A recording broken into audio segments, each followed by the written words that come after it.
আবার বিক্ষোভ যোগেশচন্দ্র চৌধুরী কলেজে, একেবারে দফায় দফায় বিক্ষোভ। যোগেশচন্দ্র চৌধুরী কলেজে যে ছবিটা আজকে ধরা পড়লো আপনাদের সামনে রেখেছি, সেই ছবি। 15ই মার্চ বন্ধ যোগেশচন্দ্র চৌধুরী কলেজ, অর্থাৎ নিষেধাজ্ঞা জারি করতে হলো। বিকেল 3টে থেকে 3 দিনের জন্য যোগেশচন্দ্র চৌধুরী কলেজ বন্ধ থাকবে। বহিরাগত প্রবেশে নিষেধাজ্ঞা, আইডি কার্ড ছাড়া কারোর প্রবেশ নয়।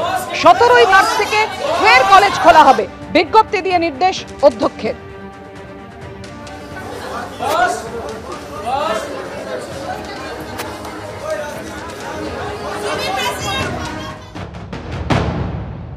যোগেশচন্দ্র ল কলেজে কিন্তু গভর্নিং বডি বৈঠক ছিল। সেই বৈঠকে মালা রায় তিনি প্রেসিডেন্ট হিসেবে ছিলেন। দীর্ঘক্ষণ তার গাড়ি আটকে রাখা হয়, ছাত্রছাত্রী আটকে রাখে। তাদের যেটা অভিযোগ যে বহিরাগতরা কিন্তু কলেজ ক্যাম্পাসের ভেতরে রয়েছে এবং সে কারণে কিন্তু তার গাড়ির সামনে বসে তারা অবস্থান বিক্ষোভ করে। পরবর্তী সময় আমরা দেখেছি কলকাতা পুলিশের বিশাল বাহিনী দ্বারা কিন্তু এসে ভেতর থেকে মালা রায়, অর্থাৎ যিনি কিনা গভর্নিং বডির প্রেসিডেন্ট, তার নেকে কিন্তু সেফলিভাবে বের করে নিয়ে যাওয়া হয়। এবং তার যেটা অভিযোগ যে এখানে এমন কিছু বহিরাগতরা রয়েছেন যাদের বিরুদ্ধে কিন্তু কোর্ট অর্ডার রয়েছে যারা ক্যাম্পাসে না ঢোকে, তারপরেও কিন্তু ক্যাম্পাসে কেন ঢুকেছে সেই নিয়ে কিন্তু বিক্ষোভ দেখান এখানে যোগেশচন্দ্র ল কলেজের ডে সেকশন যারা রয়েছেন তাদের যারা পড়ুয়ারা। আমরা একবার কথা বলবো তাদের সাথে।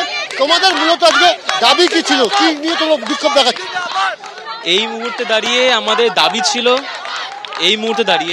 যেগুলো দাবি ছিল সেগুলো হলো যে বহিরাগতদের কলেজে ঢোকা যাবে না। এবং আমরা খুব অবাক হলাম এটা দেখে, যখন আমাদের মালা রায়, আমাদের প্রেসিডেন্ট, উনি ঢুকেছেন কলেজে, তার প্রেজেন্সেই কিন্তু একজন বহিরাগত ক্যান্টিনে আমাদের ঢুকে সে চা কফি ইত্যাদি খাচ্ছে।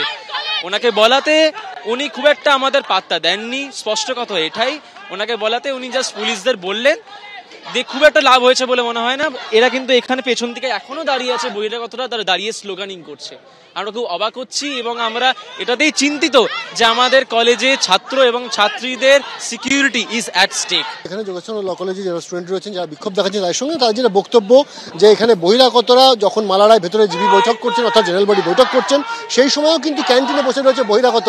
এবং সেটাতেই তাদের বক্তব্য যে মালা রায়কে বারবার জানানো সত্ত্বেও কোনো কাজ হয়নি। যদিও মালা রায় কিন্তু জানিয়েছেন যে এখানে বিভিন্ন পড়ুয়া রয়েছে, কে বহিরাগত কে কলেজের ছাত্র সেটা তার পক্ষে বোঝা সম্ভব নয়। এবং কিছুক্ষণ আগে আমরা দেখলাম যে পুলিশের নিরাপত্তা ঘেরাটোপে কলেজ ক্যাম্পাস ছাড়লেন মালা রায়। আমরা দিবেন্দু সিংহের সাথে বিশ্বাস, এবিপি আনন্দ, কলকাতা।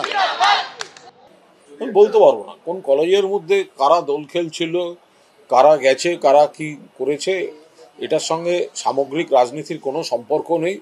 ওখানকার স্থানীয় নেতৃত্ব তারা এই বিষয়ে যা বলার বলবে। কারুর অনিচ্ছায় কারুর গায়ে রং দেওয়া একদমই উচিত নয়।